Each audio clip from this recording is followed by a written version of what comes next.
Invierno de 1943. Un periodo crucial en la Segunda Guerra Mundial. Dos de los más grandes generales de la historia se enfrentaron en la estepa rusa. Uno era Erich von Manstein, el estratega más brillante de Alemania. Hitler sentía un profundo respeto por Manstein porque, sin duda, era uno de los mariscales de campo más competentes que tenía, si no el más competente. Von Manstein era reconocido por todos los ejércitos de la Segunda Guerra Mundial como probablemente el comandante operativo más destacado. Frente a él estaba Georgi Zhukov, amo y señor del Ejército Rojo y brazo ejecutor de Stalin. Tenía muchísima sangre fría, tenía los nervios de acero y estaba preparado para ser implacable. Aquel invierno, Manstein iba a necesitar de todas sus habilidades. Las fuerzas de Zhukov le superaban ampliamente en número. Parecía que todo su ejército acabaría acorralado contra el mar. Fue entonces cuando Manstein ideó una nueva forma de guerra defensiva basada en una gran movilidad que alteraría temporalmente el curso de la guerra y se convertiría en una clásica maniobra militar. Y también permitiría que cientos de miles de soldados alemanes completasen una gran evasión.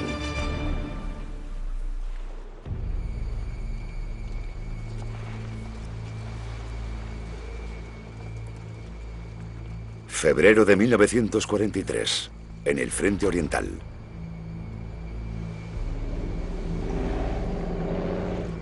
El Ejército Rojo perseguía a los alemanes a través del sur de Rusia.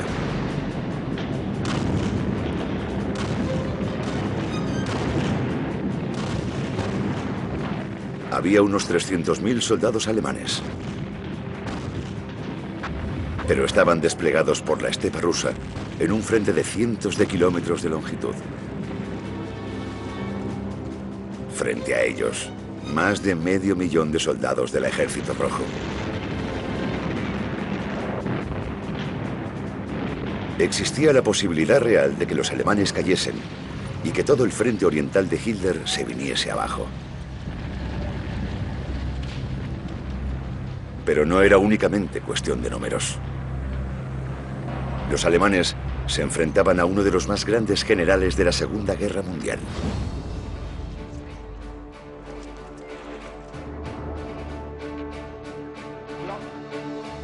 Georgi Zhukov era un hombre decidido a restaurar el respeto hacia el Ejército Rojo.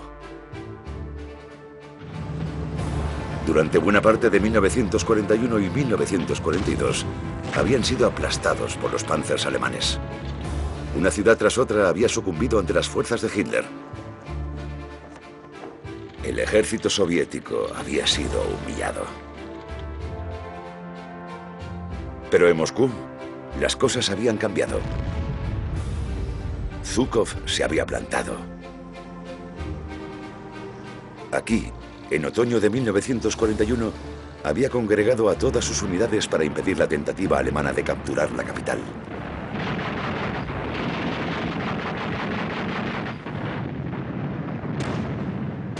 Así había frenado el avance alemán. Y Zhukov se había convertido en un héroe nacional. Evan Mosley ha escrito ampliamente sobre el Ejército Rojo durante la Segunda Guerra Mundial. Con esa victoria en Moscú, de repente se convirtió en la imagen representativa del Ejército Rojo.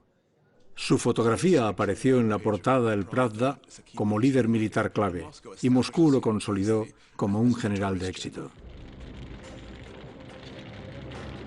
9 meses después, Zhukov logró una segunda victoria, todavía mayor.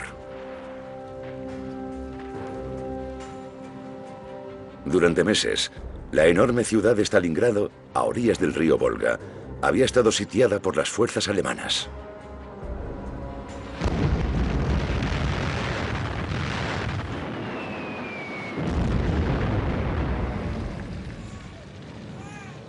A decenas de miles de civiles soviéticos les esperaba una muerte brutal. Pero entonces, Zhukov recibió la orden de hacerse con el mando.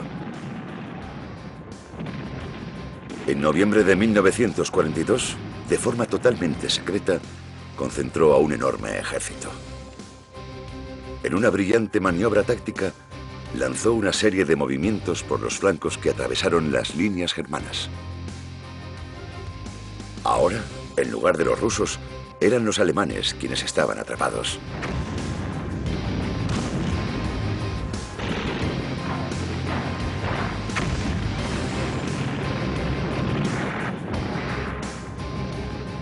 Aquella se convertiría en la mayor derrota de Alemania en la guerra hasta la fecha.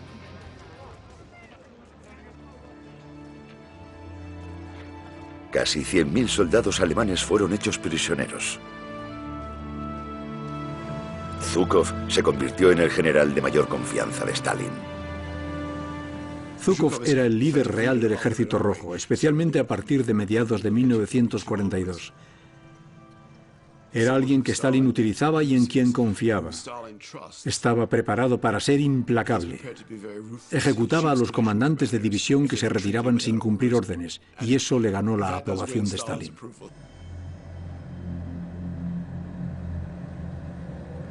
La victoria de Zhukov en Stalingrado frenó en seco el avance alemán a través del sur de Rusia.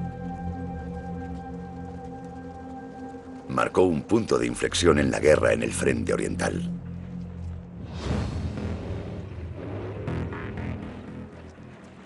Ahora eran los alemanes quienes huían. El mayor general Mango Melvin es un experto en la guerra táctica y estratégica. El mapa muestra la situación estratégica en el frente oriental. Las fuerzas soviéticas empujaron a los alemanes hasta esta línea del frente.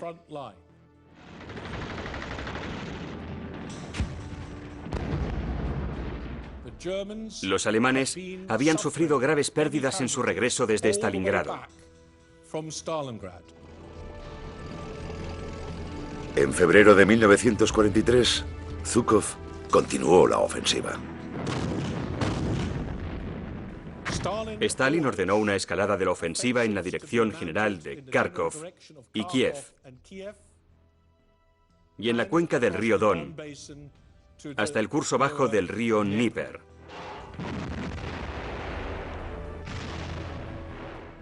Continuando mientras tanto la ofensiva desde el Cáucaso hasta cerrar definitivamente el cruce en Rostov sobre el río Don. El ala meridional germana, en el frente oriental, estaba en grave peligro de desmoronarse. El plan de Zhukov era expulsar a los alemanes de las ciudades de Kharkov, Belgorod y Rostov, atraparlos contra el Mar Negro y, una vez allí, aniquilarlos.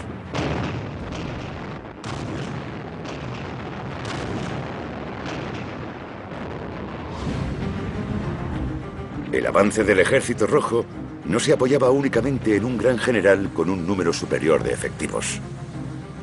También estaba mejor equipado. El famoso tanque ruso es el T-34.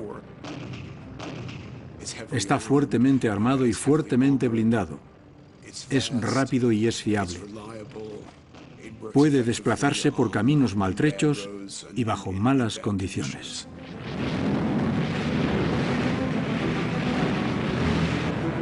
Los rusos también contaban con el terrible lanzacohetes múltiple Katyusha.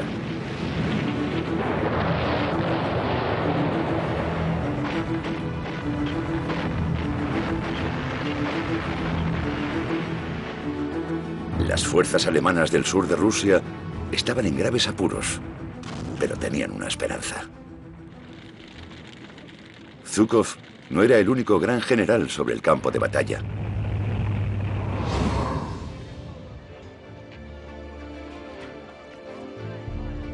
Durante más de 2 años, Erich von Manstein había estado detrás de algunas de las operaciones de mayor éxito de Hitler. Richard Overy es un historiador de la Segunda Guerra Mundial. Manstein era en muchos sentidos el típico oficial pruso, extremadamente meticuloso, eficiente y muy profesional. Tenía el carácter y el espíritu militar profundamente arraigado, con un gran sentido del honor, la tradición y la disciplina. Se tomaba el ejército muy en serio, como parte de su vida.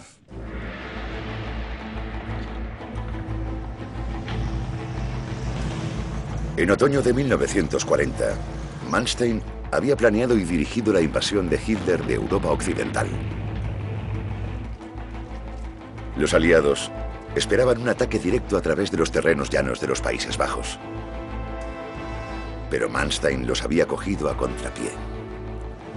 Había enviado a las rápidas divisiones de Panzers a través de la boscosa región de las Ardenas, en un amplio movimiento envolvente que había aislado las líneas del frente aliado.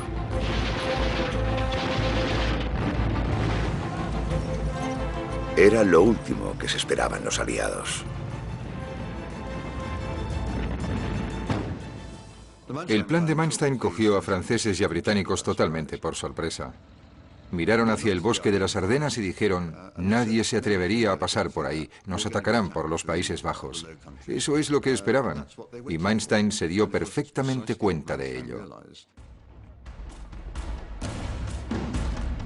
Francia sucumbió al plan de Manstein en apenas 3 semanas. El éxito de la campaña provocó su ascenso a general.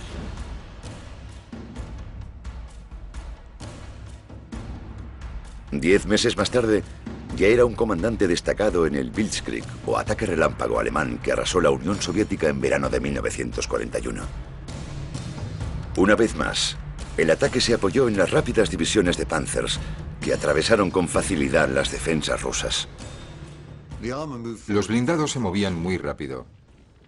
Tan rápido que desataban el pánico entre las líneas enemigas porque nunca podían saber dónde estaban los alemanes. Estaban delante de ellos y al instante ya les habían superado. En pocos meses, Manstein había avanzado hasta el Mar Negro. Ahora, en febrero de 1943, se enfrentaba al contraataque ruso.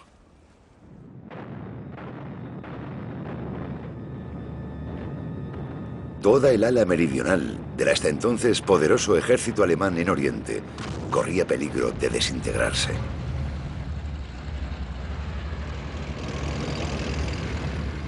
Los alemanes nunca se habían jugado tanto.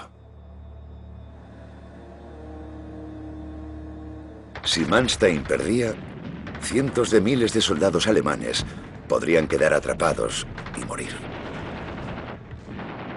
Fue entonces cuando ideó una nueva forma de guerra defensiva extraordinariamente eficaz, que no solo cambiaría el curso de la guerra, sino que definiría las estrategias defensivas en los años venideros. De forma inmediata, convirtió lo que podría haber sido una matanza masiva en una gran evasión.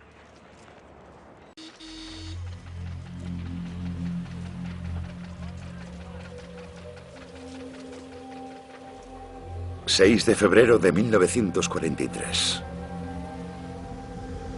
Von Manstein viaja a Alemania para debatir urgentemente con Hitler las medidas a adoptar. Un informe alemán recoge el dramatismo de la reunión. Los hombres que esperaban se quedaron en silencio, y Hitler les saludó de medio lado, sin hablar.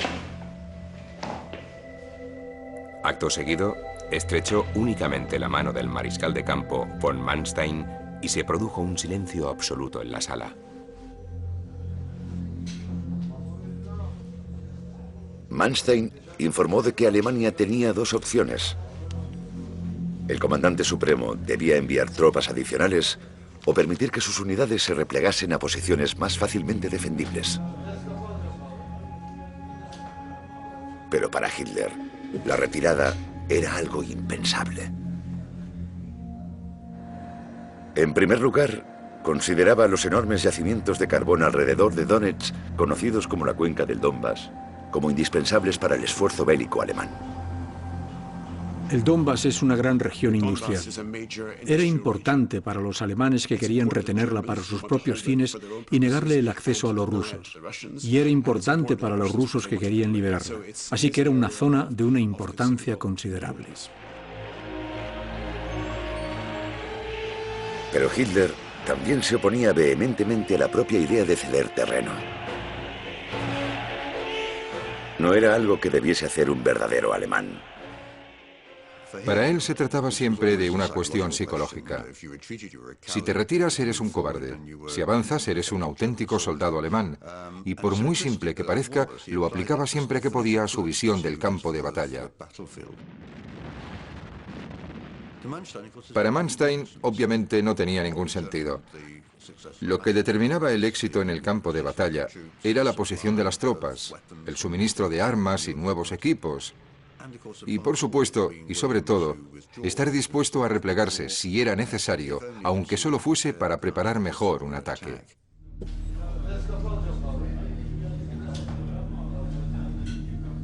Tras concluir la reunión, Manstein regresó al frente oriental sin la promesa de la llegada de tropas adicionales, ni tampoco un acuerdo para la retirada.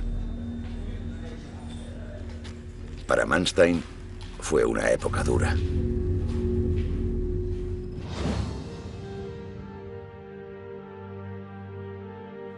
En 1943, Manstein tenía 56 años.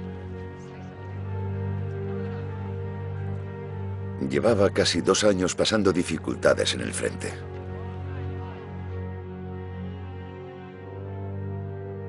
Tres meses antes, su hijo mayor, Gero, había muerto cerca de Leningrado. Fue un golpe terrible para Manstein. Probablemente fue lo más duro que le pasó en toda su vida. La gente que visitaba su cuartel general decía que Manstein estaba envejeciendo a marchas forzadas. El teniente general Simon Mayall ha servido en Irlanda del Norte, los Balcanes y Oriente Medio. Sabe lo que es estar en el frente. Seguro que no estaba durmiendo bien, que no estaba comiendo bien, que estaba cansado y arrastraba una enorme carga psicológica. Tuvo una época muy solitaria, en la que era consciente de que si fracasaba, significaría la destrucción absoluta del ejército alemán en el sur de Rusia. Para complicar todavía más las cosas, Manstein nunca había sido miembro del partido nazi y tenía una relación incómoda con Hitler. Manstein, al igual que muchos otros militares veteranos, mantuvo sus distancias respecto a Hitler y al partido nazi. Se alegraban mucho, por supuesto, de conseguir victorias para Alemania, pero ellos no las consideraban victorias de Hitler. Y creo que eso produjo siempre una cierta tensión. Creo que Hitler sabía que Manstein era un poco escéptico. Manstein dijo a sus amigos que se sentía luchando una guerra en 2 frentes. Uno contra Hitler y otro contra Zhukov. Era un proceso agotador. Cuando un comandante de alto rango como Manstein empieza a sentir que ya no goza de la confianza del liderazgo político, eso le desgasta muchísimo y socava realmente su capacidad para realizar su trabajo. Y eso lo agotó.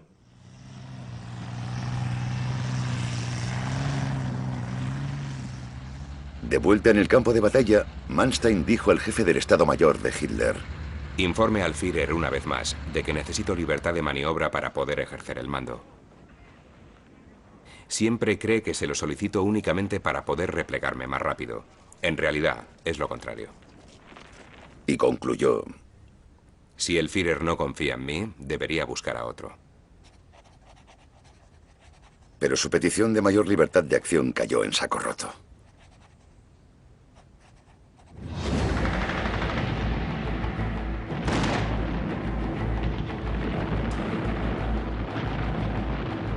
El 9 de febrero de 1943. La ofensiva de Zhukov estaba en su punto álgido.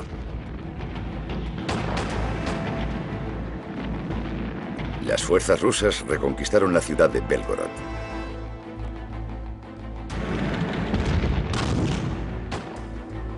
Pronto se estaban acercando a la ciudad de Kharkov desde 3 frentes. Era un objetivo importante. La segunda ciudad más grande de Ucrania y la 4ª de Rusia. El 13 de febrero, Hitler dictó la orden de resistir a cualquier precio. Miles de soldados alemanes intentaron defender la ciudad. Pero las fuerzas rusas de Zhukov volcaron todo su potencial humano y armamentístico. El clima se tornó gélido. Los alemanes estaban en inferioridad. Corrían el riesgo de ser aniquilados por defender inútilmente la ciudad. Manstein adoptó una decisión desesperada. Desobedeció deliberadamente a Hitler y ordenó una retirada. Comentó sarcásticamente: el ejército no tenía intención de sacrificar a ninguna unidad por Kharkov. El 16 de febrero, la retirada se había completado y el Ejército Rojo tenía el control de la ciudad. Kharkov era un símbolo realmente importante de la Ucrania industrial, así que cuando fue reconquistada por el Ejército Rojo, supuso un gran éxito para ellos y un duro revés para los alemanes.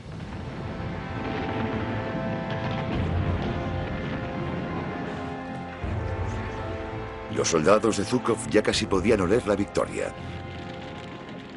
Uno de ellos escribió en su diario: estamos cruzando territorio liberado. Zonas que llevaban ocupadas por los alemanes durante más de 2 años. Sus habitantes salen a recibirnos con alegría y nos regalan manzanas, peras, tomates, pepinos, etc. A mediados de febrero, la vanguardia del ejército ruso había avanzado más de 300 kilómetros en el territorio controlado por los alemanes.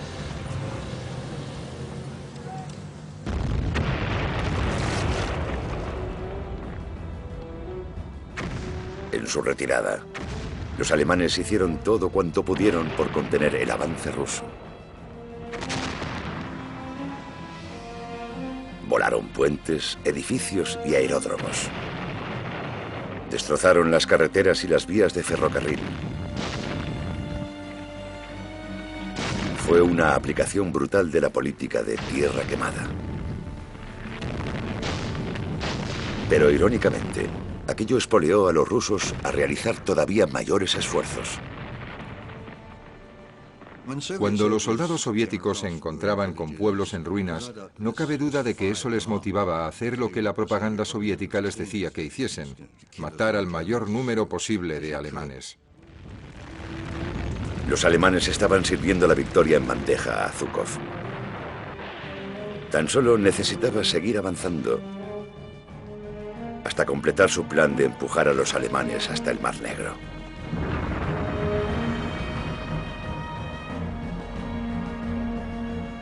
Von Manstein iba a necesitar de toda su brillantez para salvar la situación.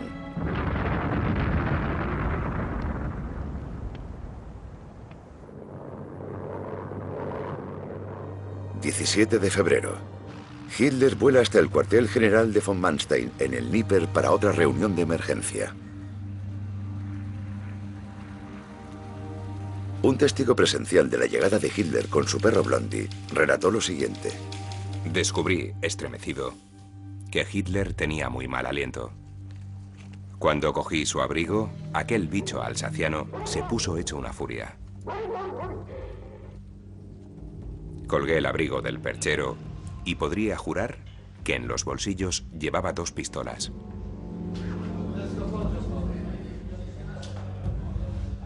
Hitler y Manstein discutieron durante 3 días.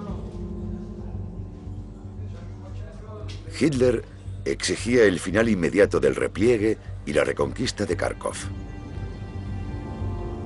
Pero Manstein, convencido de que los alemanes no contaban con tropas ni armas suficientes, sugirió una alternativa. El único problema, que contradecía directamente los deseos de Hitler.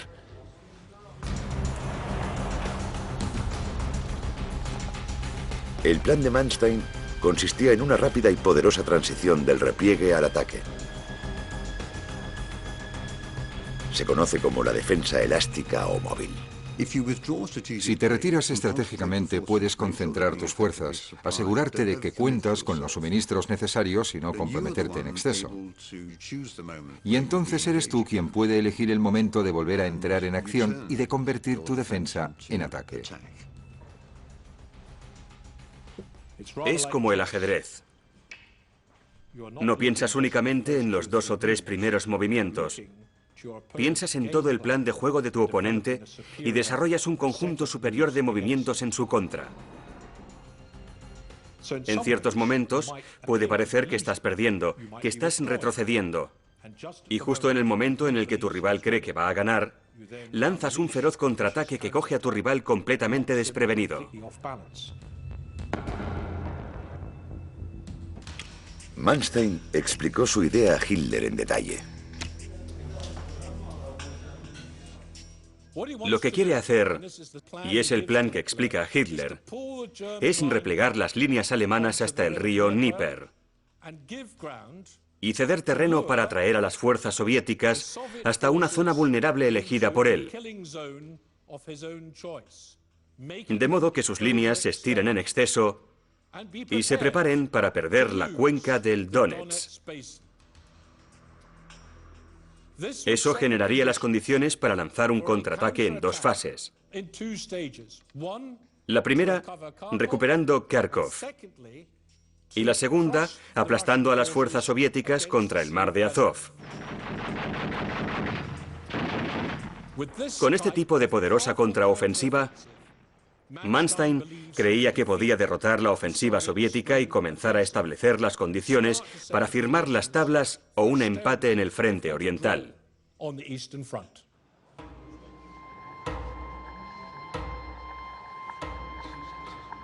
Pero Hitler odiaba toda la idea.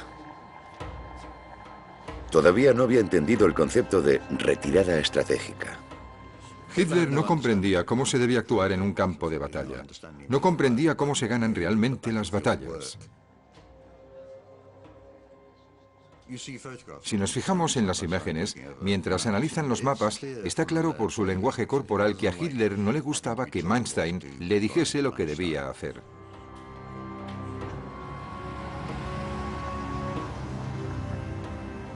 Tres días después, Hitler regresaba a Alemania sin dejar claro si aceptaba la táctica de Manstein o no.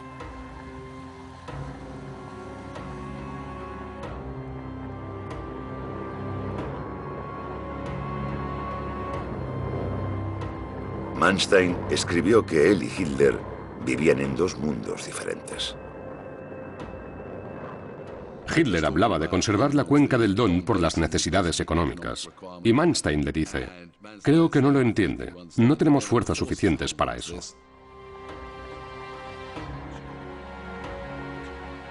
Pero con la marcha de Hitler, Manstein tenía libertad para tomar sus propias decisiones.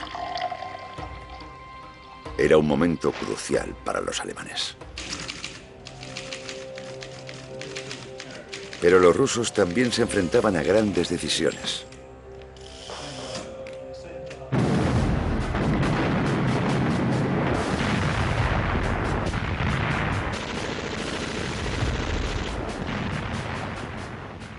A medida que el Ejército Rojo se acercaba al río Dnieper, sus líneas de suministro comenzaron a agotarse.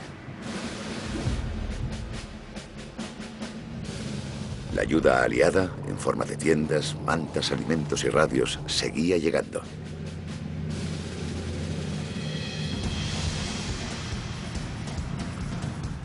Pero el comandante ruso, Georgi Zhukov, se enfrentaba a un dilema. ¿Hasta dónde y a qué ritmo podía avanzar sin estirar sus líneas en exceso, haciéndolas vulnerables a un posible contraataque? Los depósitos de suministros estaban en la retaguardia, a cientos de kilómetros de distancia. Creo que el problema que tienen los rusos es que son distancias muy largas. No cuentan con el modo de transporte necesario para mantener el ritmo. Cuanto más retroceden los alemanes, menores son sus problemas de suministro. Cuanto más avanzan los rusos, mayores son los suyos. Los suministros y la logística son una cuestión clave en estas batallas. Zhukov tuvo que hacer auténticos malabarismos. Stalin quería que avanzase y aplastase a los alemanes. Pero Zhukov sabía que sus líneas de suministro habían llegado al límite.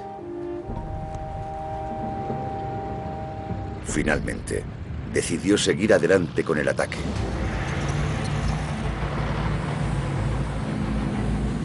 Al hacerlo, se consoló pensando que estaba persiguiendo a un ejército derrotado y en retirada. El riesgo del avance ruso dependía de hasta qué punto se estirasen sus líneas de suministro. Cuanto más acelerasen el ritmo en un intento por ganar la batalla, más debilitarían sus propias fuerzas.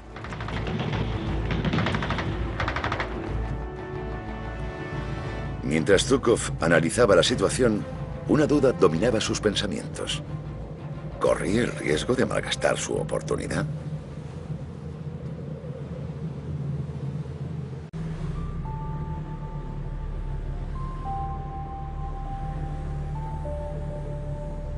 El 19 de febrero, Manstein preparó su trampa. Comenzó con una serie de repliegues tácticos. El principal ataque ruso, la Operación Galope, continúa avanzando en dirección sudoeste, amenazando los puentes claves sobre el río Dnieper, incluido el de Zaporilla, donde estaba el cuartel general de Manstein. Una delgada línea de fuerzas alemanas es insuficiente para contener dicha ofensiva. Manstein consigue justo a tiempo sacar al cuerpo SS de Kharkov, listo para formar una zona de seguridad aquí, alrededor de Krasnograd.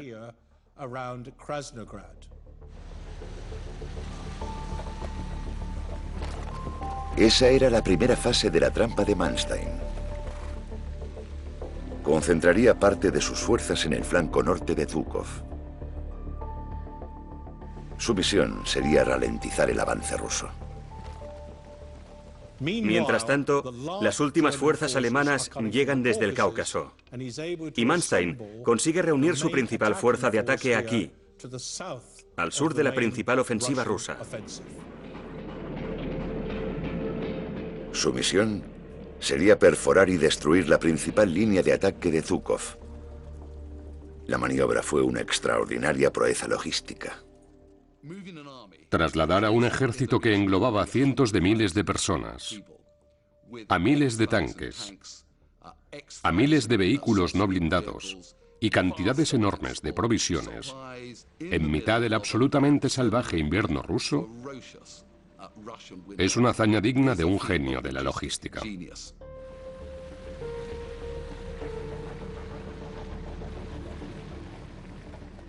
En la profundidad de aquellas noches frías y oscuras, Manstein tuvo que sentirse abrumado, junto a sus oficiales, por la complejidad y por la magnitud del posible desastre al que se enfrentaba.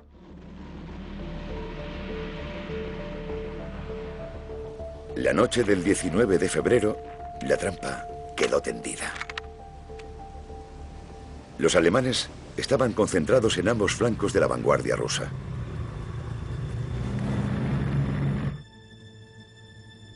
Tanto Zhukov como Manstein se estaban embarcando en una de las apuestas más grandes de sus vidas. Aquel que ganase dominaría la guerra en el frente oriental durante el futuro inmediato.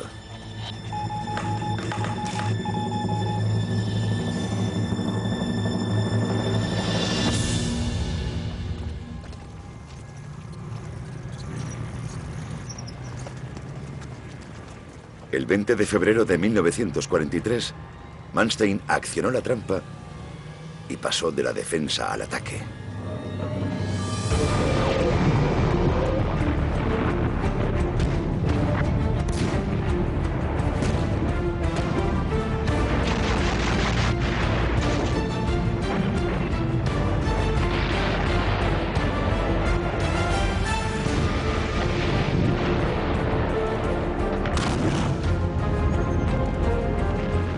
Tras semanas defendiéndose, el cambio fue bien acogido por sus hombres.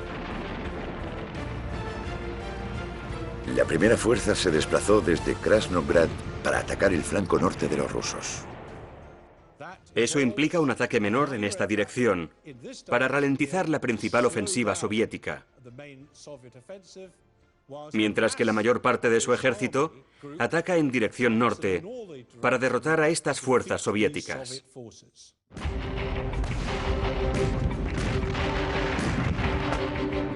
El objetivo de Manstein era compensar su inferioridad numérica concentrando todas sus fuerzas en los puntos débiles de Zhukov.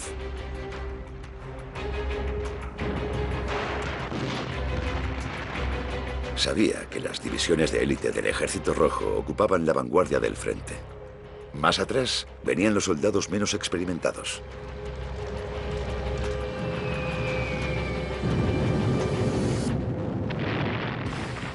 El combate fue rápido y virulento. Zhukov tenía la reputación de no haber perdido nunca una batalla. Fue una batalla dura porque por entonces el Ejército Rojo tenía la moral por las nubes. Pero el ataque cogió a los rusos por sorpresa. Con sus unidades más experimentadas en la primera línea de frente, no tenían cómo responder. Es difícil para los rusos. Deben cambiar su idea preconcebida sobre si el ejército alemán está acabado o no. Y la respuesta parece ser que no, que los alemanes son más resistentes de lo que ellos se esperaban. Los alemanes también contaban con el nuevo tanque Tiger.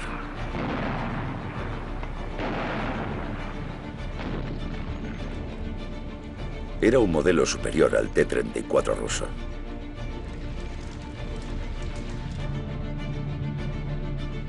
Los bombarderos alemanes provocaron terribles daños en las líneas rusas.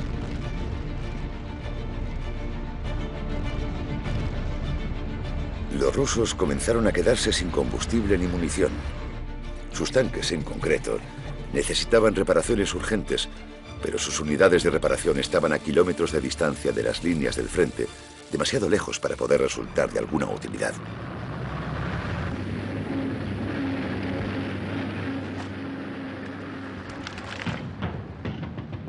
Desesperadas, las unidades de Zhukov se abalanzaron hacia adelante,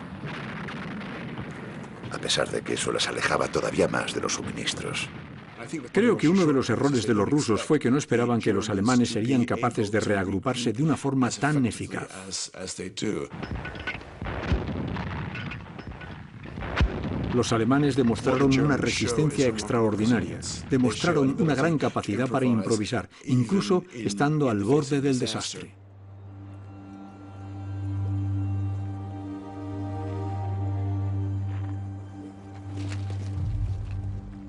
La noche del 4 de marzo, los agotados cuerpos del ejército ruso se desintegraron. Los alemanes acorralaron e hicieron prisioneras a unidades enteras. Zhukov había sido derrotado. Las pérdidas soviéticas en el frente meridional fueron considerables tras la contraofensiva de Manstein. Fue un auténtico golpe para el Ejército Rojo. Los alemanes afirmarían posteriormente haber contado 23.000 soldados rusos muertos en el campo de batalla y haber capturado a decenas de miles de prisioneros rusos. La contienda había dado un asombroso vuelco. Pero Manstein no había terminado todavía.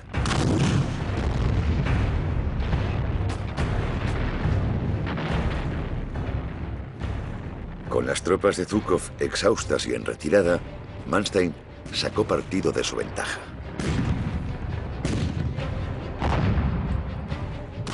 Sus fuerzas regresaron a Kharkov. El 10 de marzo, los alemanes estaban a las afueras del norte de la ciudad. Durante 3 días, se produjeron violentos combates casa por casa. Los aviones y los tanques alemanes avanzaron intentando reavivar la tradición del Blitzkrieg o ataque relámpago de inicios de la guerra.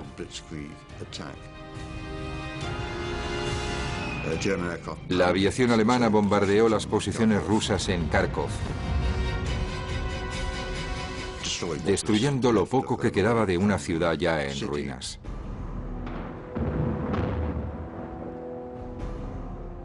Tres días después, los rusos se retiraron. Kharkov fue capturada y de nuevo un número importante de soldados soviéticos cayó en manos alemanas. Los alemanes siguieron avanzando muy rápido y la ofensiva soviética se desmoronó.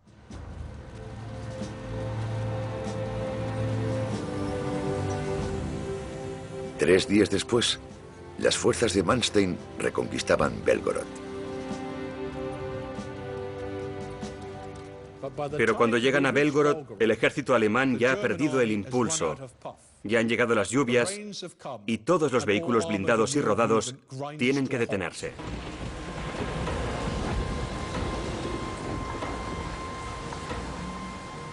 Con el deshielo de la primavera, los movimientos militares se volvieron imposibles.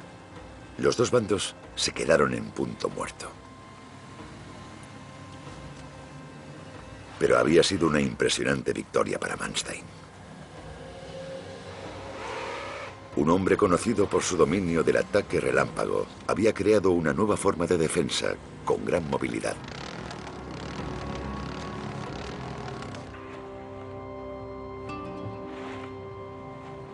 Para cientos de miles de soldados alemanes en peligro de quedar atrapados en el Mar Negro, había supuesto una extraordinaria gran evasión.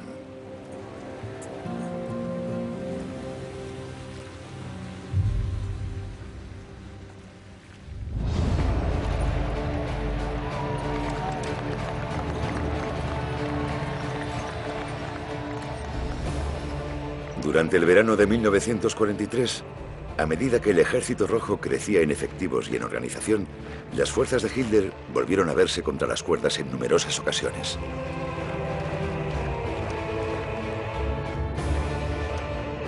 Pero la defensa móvil de Manstein les permitía convertir una y otra vez posibles derrotas aplastantes en retiradas controladas.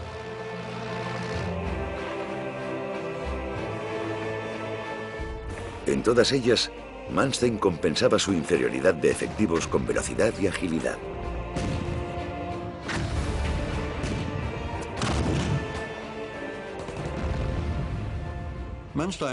La defensa de Manstein en el sur de Rusia en 1943 se considera entre los estrategas bélicos como el ejemplo clásico de defensa elástica.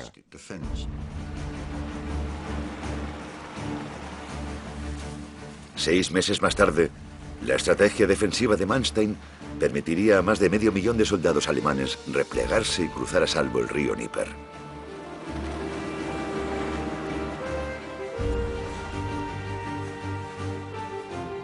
Algunos historiadores han calculado que la defensa elástica de von Manstein pudo haber prolongado significativamente la guerra.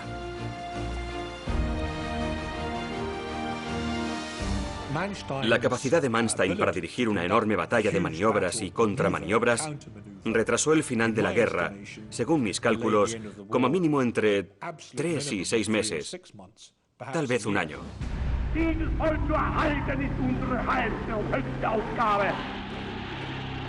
Pero en Alemania, las constantes disputas de von Manstein con Hitler le habían pasado factura. Su disposición a ceder territorio contradecía todos los instintos de Hitler. Seguía habiendo una relación incómoda entre él y Hitler. Creo que Hitler siempre se dio cuenta de que Manstein entendía y podía gestionar el campo de batalla de una forma mucho más eficaz que él. En marzo de 1944, Hitler relevó finalmente a von Manstein de su puesto. La táctica de Hitler cuando quería deshacerse de un general era sugerir que ese general estaba enfermo o que le vendría bien algún tipo de descanso. Y eso fue lo que hizo con Manstein. Finalmente, a principios del verano de 1944, Hitler le dejó al margen y Manstein terminó la guerra inactivo. Uno de los generales con mayor talento de Alemania asistió a los últimos meses de la guerra desde su hogar.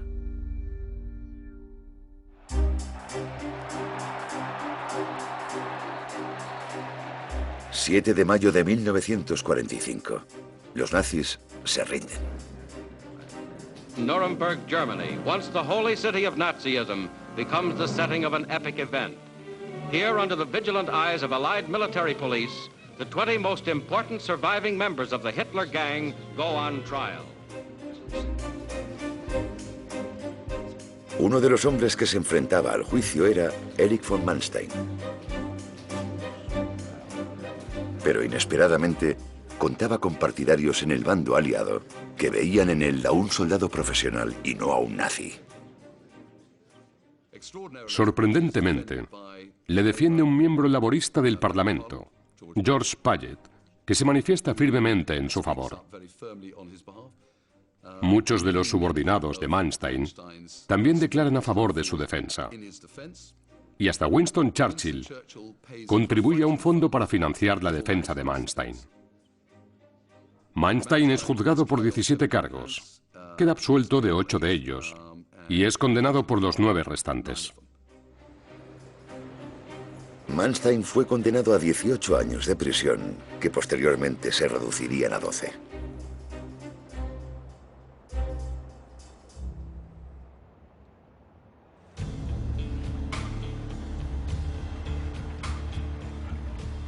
Mientras tanto, el mundo seguía adelante.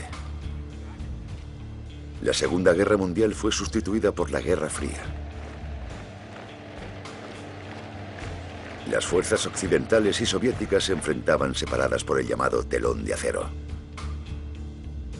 En la zona oriental, el antiguo enemigo de Manstein, el mariscal Zhukov, ahora ministro de Defensa de Stalin, formó un enorme ejército que superaba ampliamente los efectivos de la OTAN en Occidente. Hay un paralelismo muy interesante entre la situación de enfrentamiento con la OTAN en Alemania durante la Guerra Fría y el enfrentamiento con las fuerzas alemanas en el frente oriental. Había una enorme fuerza soviética dispuesta a lanzar un ataque contra la OTAN.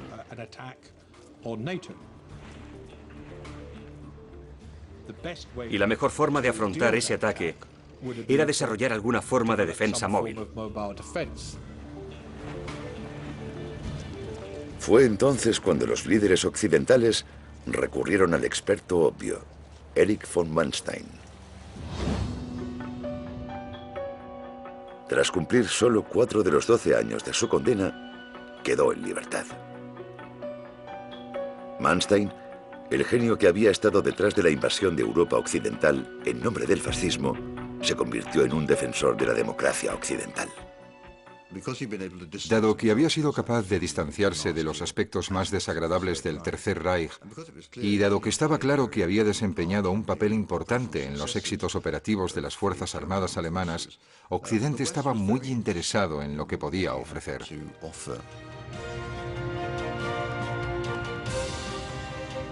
Durante los años siguientes, Manstein se convertiría en asesor de la defensa de la OTAN contra el Ejército Rojo.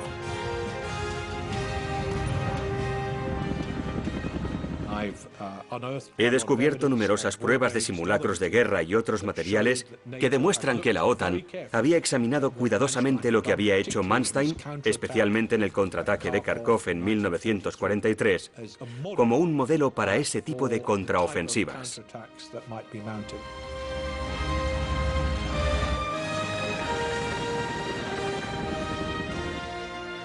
Zhukov definiría posteriormente a von Manstein como un oponente digno.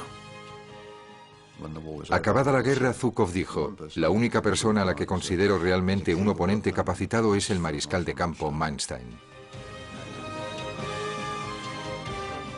Hoy en día, las tácticas elaboradas por Manstein hace más de medio siglo siguen estudiándose en las escuelas militares, donde se consideran no solo un ejemplo paradigmático de la estrategia defensiva, sino también el motivo de una de las grandes evasiones de la Segunda Guerra Mundial.